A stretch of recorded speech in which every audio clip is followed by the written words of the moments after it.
I'm Joseph Wolf, CEO of EFG Wealth Management Israel. And I am Michael Dadoun, Head of Private Banking at EFG Wealth Management Israel. And this is Market Makers IL, a financial podcast where we bring you conversations about shekels and stories about success in the Israeli market. But let's be clear, this is not investment advice, and the conversations with our guests should not be taken as advice either. All right, Michael, now for something a little different, not completely different. When we started this podcast, we were hoping to talk to business leaders, people making a difference in the local market. Today's guest, Gila Tolub, would have fit that bill almost precisely until about 2023. But now she's pivoted and she's giving back to the country in a slightly different manner. How are you feeling about that? Oh, absolutely. I love those shift stories. I'd love to, hear more about this. And you're okay being a guinea pig? Yeah, always. All right. Let's get right into it. Our guest today is Gila Tolub, who has had a varied and very interesting career. I'm not going to get into all the details, but she's got degrees in computer science, human behavior. She's got an MBA. She's taught computer science, been a management consultant at McKinsey, Chicago, and in Israel. But now she is fully ensconced, I think it's a not-for-profit, in the not-for-profit world. She founded a organization called ICAR in the wake of October 7th. There's a collective focused on healing the traumas that are permeating Israeli society in general, but I suppose specifically due to the last 2 years of the war. So that's our introduction. On a personal level, and given our LinkedIn overlap, I actually can't believe we haven't met before. But let's start with the broad question of, how'd you get here? Great question. Through a lot of twists and turns, I think, like a lot of us. I grew up in Paris. I'm always coming out at the beginning because people try to figure out the accent the whole time. And this is very accent-focused society. I speak English like a native American, like a mother tongue speaking American. Yeah. But in the United States, people speak English with all sorts of accents. We never comment on it. And here in Israel, it becomes like the biggest deal. What's your accent? Yeah, exactly. Yeah. And usually I say shalom and people are like, oh, you're French. It's like, okay, great. So in my case, I grew up in Paris and then left very quickly after the baccalaureate because I think from a very young age, my parents taught us that France was not such a meritocratic system. And also, I felt anti-Semitism from age 5. And so it was clear to me that, I had to leave. I did want to come to Israel. Different circumstances made it that I ended up in the US. So did undergrad in the New York area. And then found a husband in New York. He's French, you're French, you guys should talk.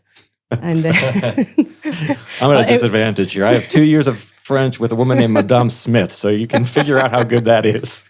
I mean, I always tell people there was a bias in the sample because we were at a yeshiva university, Shabbaton, right? So I feel like this is the most cliche story that we shouldn't spend time on.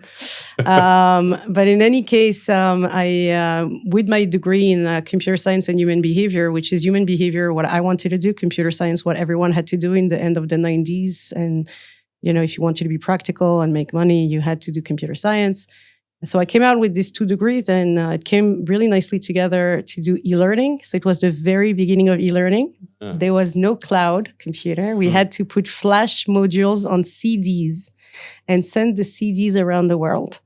And that good old days. Yeah. And that got me into actually change management because you realize that most people are not just going to be trained and do what you tell them to do. And that got me thinking about who's actually making all those decisions about change. And so I went to university for an MBA and learned about McKinsey and other consulting firm very late in life, but decided to join and spent 12 years there. And then, I could say more about my career there, but a lot of discovery around healthcare, around public health, working in vaccines from 2015 before it was sexy, and then during COVID, discovering all the equity issues and moving on to public health.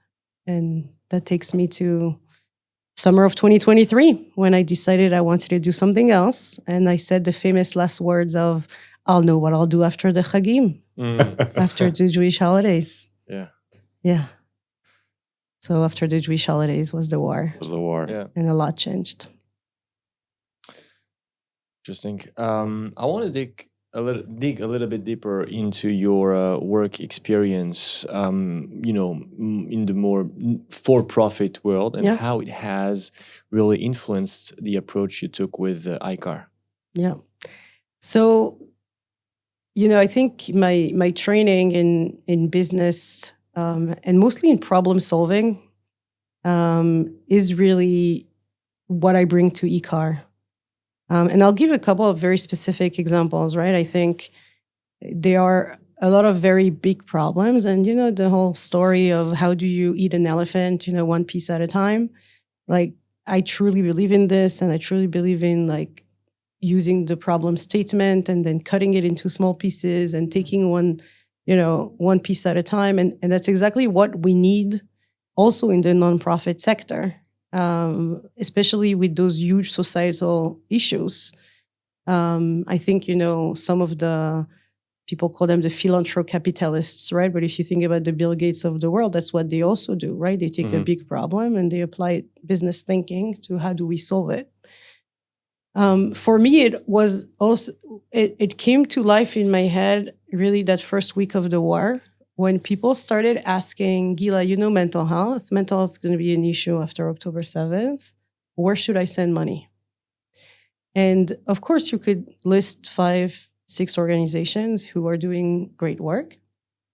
But my thinking was, we can either peanut butter spread money across a lot of different areas, but then we are not accelerating the healing, right? So think about it from an investment perspective.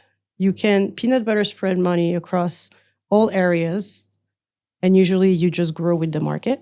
Or you hope only one thing wins, and here you're not looking for one winner.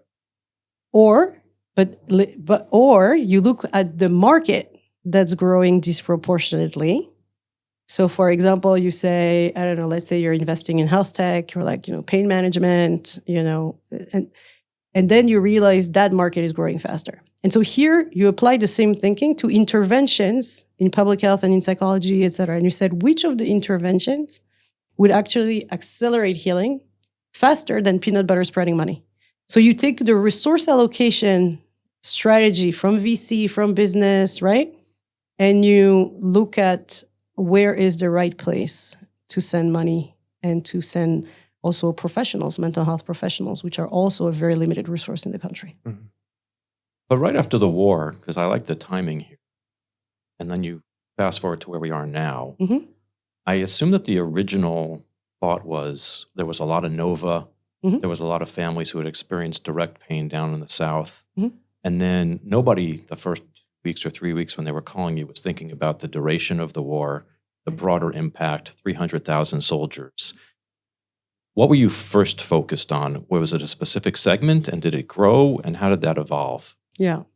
So that first week, I did something very megalomaniac that McKinsey people do, is you take a Word document and you say, what would I do if I had all the money in the world and all the power in the world, right? And already back then, I said, look, I would create a matrix of, on the y-axis, level of impact, how close I was to the original, so Otefaza, Nova, etc. And on the x-axis, the pathway, right? We know that, for the first 4 weeks, we're going to get acute stress response. Then we know that we're going to get acute stress disorder, then PTSD. And I was thinking, in the matrix, what do we think about what population need to get in where, right? Then I got a call from a friend of mine who was volunteering at Chavad Ronit. Do you know the wedding hall over there? Yeah. And that became a refuge for Nova survivors. And so, it became incredible. Every day, when I arrived there on October 15, the Sunday after the war started, they were 800 people, 800 survivors and friends. And then we had to reshuffle the entire organization. Monday was horrible. We had to send away people because, we still had the Picou d'Auref, home front command recommendations of not having more than, I think it was 300 or even less. And so it was all about operations. I became like interim CEO of the place from a logistic and operations perspective. How do they find you? Like that seems Completely pretty fast. random, but it was so on the Friday. Was it Friday? Yeah, on Friday I got a WhatsApp message on the McKinsey alumni group. Someone said a group of people are helping Nova Survivor. He's a Paybox group. Send money. And I was like, look, I don't have the money that they need, but also I want to understand what are they doing with those Nova survivors. And I'm kind of, I should have said, in the introduction, at McKinsey, I became an expert on mental health and women's health. Okay. 2 areas of health equity, where health equity is a real issue. And so I said, but I'm an expert on mental health and on trauma, and so I can help. And he said, okay, I'll talk to the people in charge. And they said, yes, please come on Sunday morning. And then we met, and the rest is history. And that being with the survivors of the Nova, seeing things in action around, lots of politicians coming to visit, taking pictures, talking about how important it was, then hearing from the MOH, what you're doing is super important. We'll get you money in January. Right. And I was like, very funny. And it wasn't a joke. The check is in the mail. The money came in, and they didn't even lie. The money came in January, but it was a little bit after the fact. Calendar year, and so yeah, exactly. You need to wait for the budget. Like we didn't have any like emergency fund. Like I was like, wait, are we not ready for some emergency funding? Yeah. And meanwhile, all our volunteers, 900 volunteers, are not making any money, not able to pay rent in October and November. So seeing all of this in action, I was like, okay, I need to go back to that paper that I wrote the first week of the war and really think about what is the most important thing we should do as a country, because it is collective trauma and really 10 million people have been impacted. And how do we think differently about healing in this context, right? Meaning there is no country on earth that can provide one-on-one treatment to its entire population. So we need to rethink how healing happens. We need to make sure people understand that we are super resilient human beings, that most people will be fine. Even, all the stress that we're going through will pass. The reactions that we have today, even if I cry every day, it's a really normal reaction to an abnormal situation. It will also pass. And think about what are those messages and what are the ways to help people in a less costly way than one-on-one therapy, right? And that also helps the people with the more acute issues get access to the therapy they need, right? Instead of having waiting lines of people who might not need it. So a lot of different ways to think about healing, and really based on problem solving, core, skills, So now it's like you've been there and you're thinking about this and you're in the field and you're already working, but you haven't founded ICAR yet. No. But before we even get to that point, what I'd like to kind of take a step back and think about is you spent time growing up in France. You started your working career in the United States. Then you worked in Israel. And now you've got these different backgrounds of different approaches, because I think each one of those countries does things slightly differently, right, especially in healthcare. Mm-hmm. And you've got lessons learned both in the business world and in the healthcare world. How similar, how different, like what builds that picture in your head of what the ideal looks like? Because right now, before you've started ICAR, you're kind of like, you've got some critical mass of things you could do, yeah, but you also have a lot of freedom and degrees of freedom and flexibility to think about what you want to do with right. it. Yeah. So there's a lot in your question to unpack.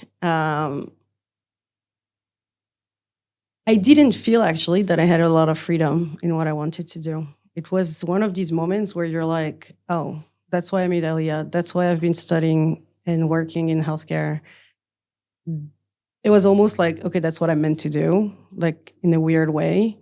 I didn't even think twice about, of course it's going to be mental health. I mean, I've been working in mental health and women's health since 2020. Of course, now I'm going to focus on mental health after what's happening in Israel. Of course, I'm going to focus on Israel and stop my global career. I mean, I'm going to use my global career to bring the best of the world to Israel. And I really believe that at some point we will bring the best of Israel to the rest of the world because we will learn from all of this. But there was no question that I was going to do this. The only question was how, feasibility. And yes, I questioned myself all the time. Like, is it even possible? On paper, everything looks doable. Israelis are hard to work with, put it slightly. Egos are huge, right? Is it the right time? Not the right time. Now, your other question is, I've worked in many countries and actually I think that gave me a much better idea about what's possible and the fact that as Israelis, we criticize, the healthcare system all the time, right? And everybody's criticizing the government that it should have done more. And how is it that, we didn't have a registry of all the injured and parents had to go from one hospital to the next on October 7 and 8 to figure out where their kids were? And how is it that, and we had so many complaints. And I look around the world and I'm like, dude, we did so well. Have you seen FEMA during a hurricane? I'm like, you guys, yes, we could always do better, but we have the best freaking system in the world. Really, no country in the world has both universal healthcare system and 4 HMOs that compete like private players in a way that creates a healthy competition that pushes innovation and that pushes better service levels and et cetera, et cetera. So we created almost the best of both worlds. Of course, it's not without its limitations. And of course, there are things we could fix. And that allowed me to say, we have a great system in physical health. What is wrong with mental health? Why is it so hard? And then I realized, mental health was never given to HMOs until 2015. So it's really new. What happened between 94 when universal healthcare, started in 2015? We had 21 years where mental health was between the cracks. It was not the HMO responsibility.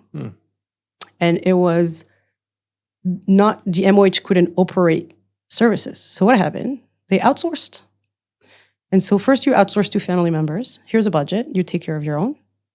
Then they outsource to large NGOs. So actually, all the fragmentation that we see today, and that's one of the first things I saw when I was working with the Nova survivors, is the fragmentation. It wasn't clear, where should I send them? Where do we tell the person who needs more help where to go?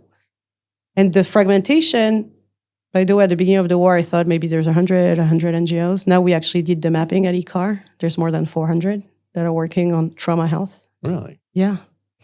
And that's the fragmentation that's built into the system. That means that we don't have that longitudinal data on healthcare that we have in physical health. Mm-hmm. We don't have that clear path of, I call my, HMO, and then they tell me where to go, because we know that they don't have the full capacity. And so sometimes you need to go to Natal, you need to go to Enosh, you need to call Iran. And those big organizations are actually getting a lot of budget from the government because it's either fee for service or grants from the government. But again, because of that outsourcing from so many years, we're still there. And so also that gives you the ability to compare and contrast what happens in other systems, what happens in Israel, what's possible, what's stuck, what are the opportunities, what can we learn from the way we do physical healthcare, and how do we apply this to mental health? What's the difference with how we dealt with COVID and how we're dealing with mental health? So all these things, give me a lot of different perspectives that allow me to think about the crisis a little differently. So McKinsey obviously is one of the best strategic consulting firms where you've been working there for many years. It's well known for, digging digging deep into corporations, effective change, Right. driving towards milestones, bottom line results. And you've touched on that, that way of using your McKinsey skills already on October 15th to manage that crisis at Ravadronit. Walk us through now how that translates and perhaps how it deviates, to the work that, ICAR is committed to. Yeah. So as you can hear from how I speak, I think my team is working like a McKinsey team, right? It sounds like it from your... Yeah. I have a pool of analysts. The metrics. Exactly. The metrics, the pool of analysts. I just hope you don't have them up late at night doing PowerPoints. we like McKinsey, we use teams in India to do our PowerPoints. Really? We really I built like a small team where we're not nearly paid like McKinsey, but we work very similarly in the ways of working and the ways of thinking and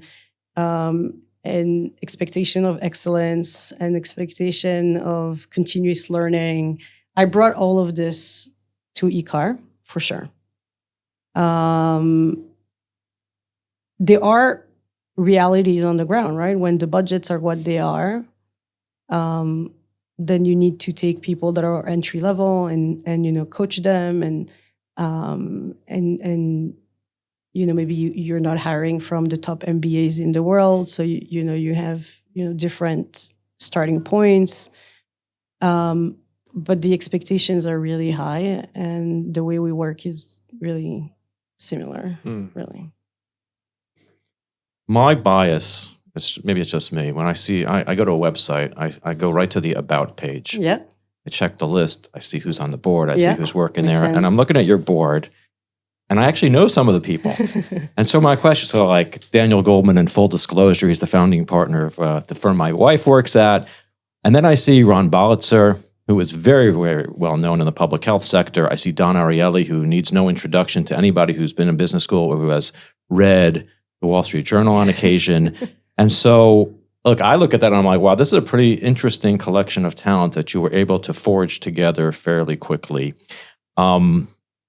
How intentional was that? How did you do it? Like, what's the secret sauce there? Oh, super intentional for a few reasons. The first one is what I told you before around the fact that there's no playbook for collective trauma. So if you accept that premise that there's no playbook, then you also accept that we need a scientific advisory board of people who are going to leave the ego aside and fight with one another about what's the right thing to do until we get to, a national plan of what it is, what are those areas that we spoke about that have disproportionate social return on investment. And so we needed, Dadoun Balitzer, but, we also have people from all 4 Kupot Cholim, and we have, representatives from top universities in Israel and in the US, right? Columbia, Harvard, NYU. And we are really pushing them to disagree with one another to get to the right answer. The other reason is I'm used to being a partner at McKinsey. I'm not used to working alone. I don't like it, and I also don't think you get to the right answers when you work alone. And so I wanted a board that was going to challenge me. And I met Daniel very recently during the war, but I felt right away that he would challenge me, push me to think about things differently. And the same with Dan Ariely and the same with everyone on my board, right?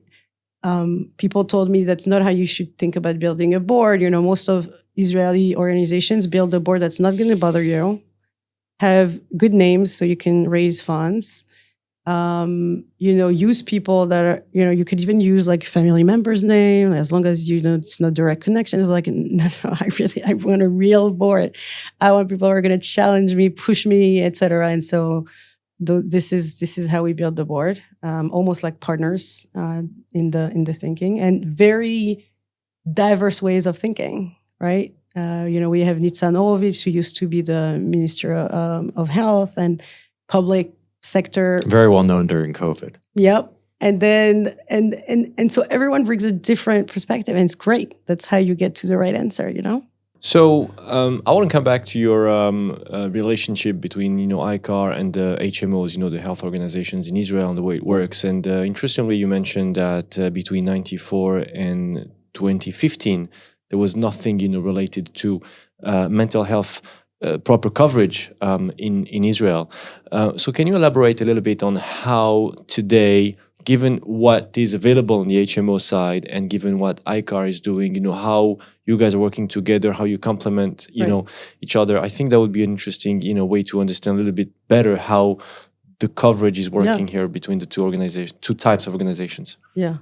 So it's a good way for me to actually explain maybe the business model of ICAR or how we view our role in this whole ecosystem.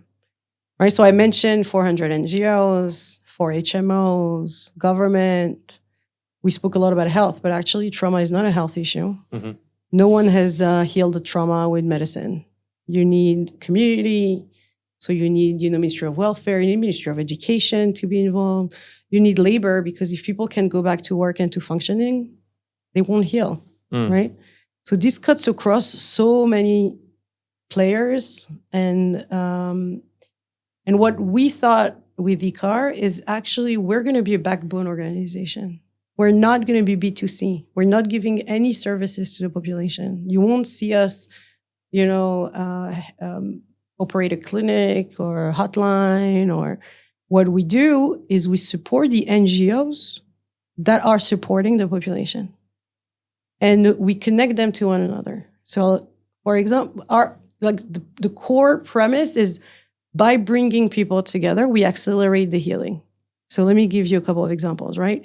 By bringing together 2 healing farms, one from the north, one from the south, that are doing very similar work, but are not talking to one another, not for any malignant reasons, right? It's more like they don't even have time. They're working day and night on their niche population, on their geography. So they don't have time to, they're underwater. They don't have time to get out and look at who else is swimming here. So they have limited resources as well. Yeah, they have limited resources, and really they're like so busy in emergency and crisis mode from the beginning of the war. Yeah. So we're saying, we'll tell you who else is doing what you're doing that you can learn from. We actually create roundtables for peer-to-peer learning. Then we say, guys, the only way to decrease reliance on philanthropy over time is to create evidence that what you're doing works. Because once you do that, and bring it to the HMOs and to the MOH. So I hear e-learning and McKinsey in that one answer. Keep going. So we say, you need to connect with a university that can help you generate evidence. Here are 2 professors that are actually super passionate about this topic. Win-win, right? Or we hear philanthropists that say, oh my God, we really want to help mental health, but this is a nightmare, jungle. Like, we get so many grant requests. We can't tell the difference between each of the organization. And we're like, yes, super important. Talk to us. Don't give up because it's complicated, And so our role is really, we call it as a backbone. We're on the back and we enable and accelerate like this. And sometimes, we introduce HMOs to startups because we need, and startups to NGOs. And we actually had a summit in February with 300 people. And I think it was the first time that you had in the room NGOs, clinicians, academia, government, philanthropists, and high tech. And every panel has people from a different area talking about a problem that we can only solve if you work together. And that's what we do. And that's also how we, those 8 national imperatives that ICAR has now identified and is working towards are national imperatives that no one organization can do alone. They require working together, and they require that work across education, health, and that's the idea of ICAR in the end. We don't want to be here in a few years from now. We want to pass over everything we're doing to a government entity that would cut across all of the ministries. The government wasn't ready for this during war. And actually, my partner and co-founder, Professor Eyal Fruchter, that was his original idea. He wanted to create a government agency. And everybody told him, wow, brilliant idea. It's going to take 6 to 8 years because we need to pass bills and laws and get budget. Like, we don't have 6 to 8 years. And he was giving up until someone put us in touch. And I described NGOs. He had never heard of this because he spent 22 years in the army and then in government hospitals. And I said, no, there's something called NGO. We get budget from philanthropy and we get started. And then we pass it on once the government's ready. Excellent. So there was early trauma. And then I have to admit that the 12-day war in Iran, which felt like COVID because of shelter in place with a little bit of missiles thrown in, was terrifying. Yes. What's different? Is that a short-term event we can pass through? Has that changed what you're thinking about? Has that added dramatically to the number of people you think are now falling under the rubric of, I can't use the term post because we're still in it, but has it changed because of Iran, or is it just an extension of what we've all been doing? Right. Because it felt different. It felt very different. I think the existential threat felt very different. There was no region more at risk than others. It felt like, the border, it's not about the South or the North. It's everywhere. It was very different. And actually, on June 18, in the middle of the war, we brought together 40 NGO leaders to do peer learning again and to hear from them from the ground, like what's going on. And one of our speakers, Irit Aloni from Natal, she actually said something that really resonated with me. She said, it's like we have these bruise, this black and blue mark, and we keep getting hit in the exact same spot all the time, over and over again. It's like we're really trying to heal, but, they won't let us. And it really felt like this. And we were exhausted. We were not sleeping also. And so it also did bring what I would call at-risk groups, right? New at-risk groups. For example, caregivers. So I don't know if you guys know, but because of the war and the fact that shelters are not big enough in most hospitals, people were sent home. 30-40% of hospital patients were sent home. And from one day to the next, people are becoming full-time caregivers to a schizophrenic patient, to a injured patient, someone with dementia. And then you're also faced with ethical considerations such as, do I get myself, or do I tell my foreign worker that helps my dad to get herself into the shelter and leave my dad alone? Because he can't move, he can't go down. And so the whole caregiver population was much more at risk. The teenagers who were in youth homes were sent home. Right. Some of them don't have a safe home to go back to, so they ended up couch surfing. So new population. So a lot of new groups. And the whole new displaced. I mean, all the people who lost their homes in Bat Yam, in Ramat Gan, in Beersheva, and who actually have no idea, what's happening right now. So it in a way it made it, I think, a bit more acute. But all the problems that I mentioned about the system didn't change. It's just made it even more clear that we need to work together, and this is not over tomorrow. And and at the same time, a study came out from the U.S. that has been following first responders from 9/11 for 20 years. So at the same time, we saw that the peak of the symptoms were 10 years after 9/11, and we're like, oh my God, this is really a long-term game, right? We can't stop. We can't think this war is going to be over soon. Emergency funding is over. No, it's just starting. Wow. You mentioned earlier that you were helping the NGOs, measuring results and success in order to get extra support. How do you really measure success today? What's your definition of it as opposed to in the for-profit world? It's much harder. Yeah. Oh, it's much harder in the sense business is easy in that sense. Either you make money or you don't, right? And partnerships also, either they work or they don't work, and you can measure. And here there is a lot about societal return on investment. So everyone has to think about what it is that they're trying to do. In general, with healthcare, it's about you have some goals, right, around recovery rates, et cetera. But those are long-term, very long-term. So you need to find, the leading and the lagging indicators. What are the things we can measure? And one of the first things we did is we actually proposed impact metrics. So process metrics, outcome metrics, and we told the NGOs, but also the funders, that we needed to add this to the conversation, but in a very learning way, like not as policing, because it is not a very mature market, right? And you don't want to, get people to just decide not to measure because it's hard to measure, right? So you want to give them the tools and you want the funders to ask for the metrics, because when the funder asks, people do. And we told the funders they need to give resources for tracking the metrics, because you can't ask them for more work without giving them the resources to do it.